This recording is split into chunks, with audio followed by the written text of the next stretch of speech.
চলে যাওয়ার পর তোমাদের কাজ তো থেমে যাবে না, তোমাদের কাজের গতিশীলতা থাকতে হবে।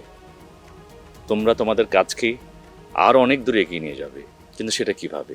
তোমাদেরকে একটা কথা বলি, আমাদের দেশে, উপমহাদেশে, সারা পৃথিবীতে বিভিন্ন সময় বিভিন্ন জায়গায় নানা ধরনের বিপ্লব হয়েছে, সংগ্রাম হয়েছে, প্রতিরোধ হয়েছে, প্রতিবাদ হয়েছে। এই বিপ্লব প্রতিবাদ খুব দ্রুত গড়ে তোলা যায়, কিন্তু সেটা দীর্ঘ মেয়াদ লাভ করতে অনেকটা কঠিন সময় পার হতে হয়, কঠিন পথ পাড়ি দিতে হয়।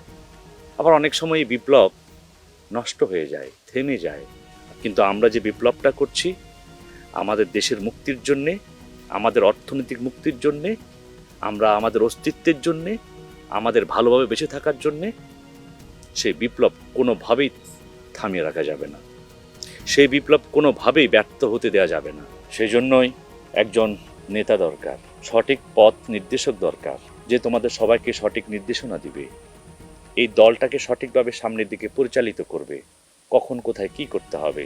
আমি তোমাদের সবার কাজে খুব মুগ্ধ, কিন্তু রফিকের মধ্যে আমি যোগ্য নেতৃত্ব দেখেছি।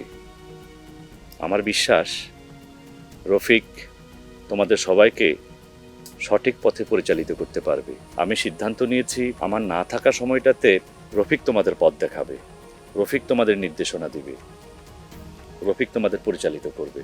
রফিকের সঙ্গে তোমাদের আজাদা থাকবে, তোমাদের সকল সমস্যা অসুবিধা সব কথাই দুজনের সঙ্গে ভাগ করে নেবে। কি পারবে না?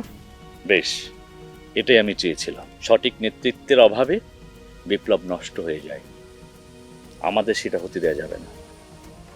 কেমন? আরেকটা কথা তোমাদেরকে বলতে চাই, আমরা যে কাজটি করছিলাম, আমরা এতদিন জেনেছি আমরা কি করছি, কেন করছি, কোথায় করছি, কিভাবে করছি, তাই তো? যেই কাজটা আমরা করছি সেজন্য আমাদের